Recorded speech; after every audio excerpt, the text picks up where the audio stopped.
desktop. And now it says you are sharing your desktop.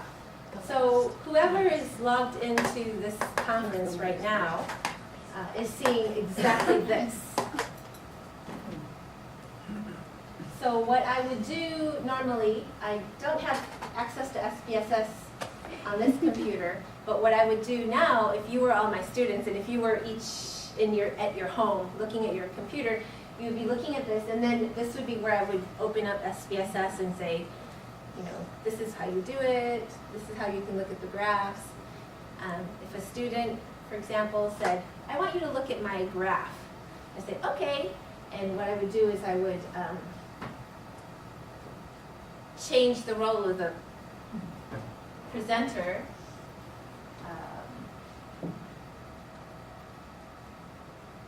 Right now, I only have Rebecca's name because no one else is joining the conference, but you'll see the list of your students' names here, and this little circle means that you're the presenter. So what I would do is just click on this ball and just drop it off at whoever has a question, wants to show whatever is on his or her screen, and then that's what everyone else would be seeing.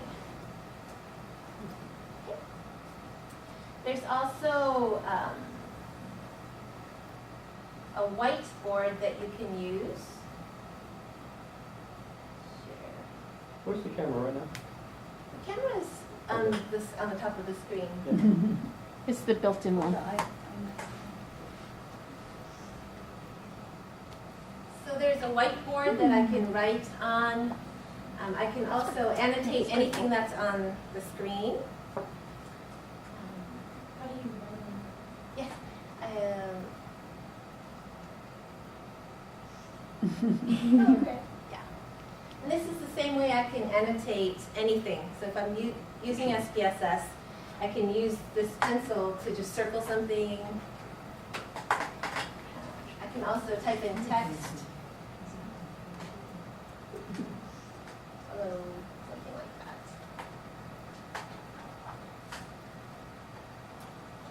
Okay. I also want to show you what the students would look like. I know you're all innovative tech users. You're faculty tech camp, so I know Blackboard looks a little old to you. This should be Moodle, but for example, this is the course site that I'm teaching right now. It's the SPSS lab. This is a 6-minute snippet that I created in my office. It's not the best one, but just to show you. Hello, this is Sawako speaking. This is a small practice on selecting cases in SPSS. You might want to refer to the handout that was given in class, the lavender handout. And you can also find an electronic copy. So this is me talking through the telephone in my office.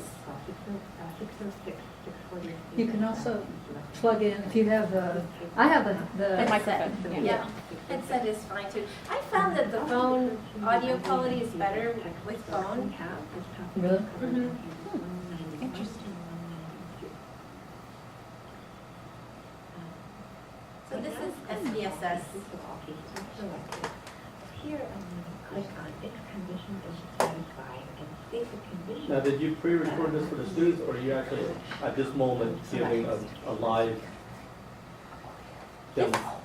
this particular one I did on my own Yeah.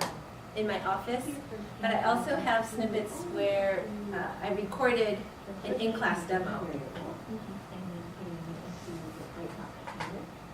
This is very easy. This is a 6-minute snippet. I spent probably 20 minutes doing this because I ran a rehearsal once and then did it because it was my first try. Any questions? Let's say you're tutoring, you tell them, how do they find out when your tutoring is going to be, if it's live? Oh, how do I set up the tutoring? I do it on a different day or a different time every weekend. I actually send out the Doodle calendar emails.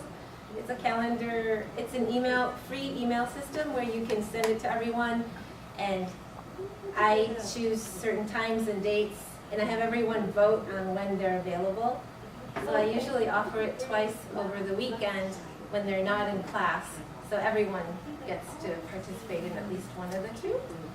But I also record the online tutorials so people who could not participate can view what the tutorial was about. Oh, okay. Another way that, that we're using it is that in the EDD program, students have comprehensive exam. So they have organized themselves and have like a team leader who has arranged for different faculty members to be involved in a WebEx conference call. And when they send to us the questions that they have about the courses that we have taught. So then we have the WebEx conference call so that all of the questions that they have about the content we can handle through WebEx. It's not associated with a course, which is different from what you have. And we have students from Reno, Nevada, down to Merced, over to San Jose, so they can be at their home and interview their faculty or talk to their faculty about the questions that they have about the content. So I could imagine, you know, if you were teaching undergraduate students and you were wanting to put some responsibility on them for helping to prepare for like an exam or something, you could avail yourself to them, but they're the ones that have to generate the questions. They're the ones that have to identify what it is that they want more information about or explanation about. And I also wanted to add that if you wanted to, well, some other ways I've used WebEx was one time I had to be at a conference when the class was scheduled. So all the students were in the classroom here. I was in Minnesota. And we had this Zoom recorder, which can be used as a microphone in the middle of the class. So this device picked up all the students' voices. And I taught from Minnesota. And most recently, I had a student who travels from Truckee. And he couldn't come because of the snow. So he ended up in class. He ended up at home, attending class at home. And we had, instead of this device, which would be using internet, we had the, what do you call it? Conference call? Conference call microphone. Okay. Yeah, Polycom, in the middle of the room. So the student who was taking the class at home could hear everyone's voice. So those were interesting uses. And to finish up, evolving use of WebEx, Rebecca was being psychic. She's finishing up my presentation for me. But among faculty, we started to use it for recruitment. Some students, potential students who are interested in our program but who cannot come here for the information session have received the information session through WebEx. It's also been used for one-on-one advising. And I've used it for dissertation proposals or defense hearings when committee members were not local. And the students are the quickest to learn and to start using it. And so my students are using WebEx for small group project meetings, so they don't have to travel to meet outside of class. And as Rebecca just explained, they are starting to use it in study groups. Any questions? So when you do it for their project or their study group, do they have to get their own account or they use your account, or how does that work? So far, we've been using this program's account. So I would set it up for them.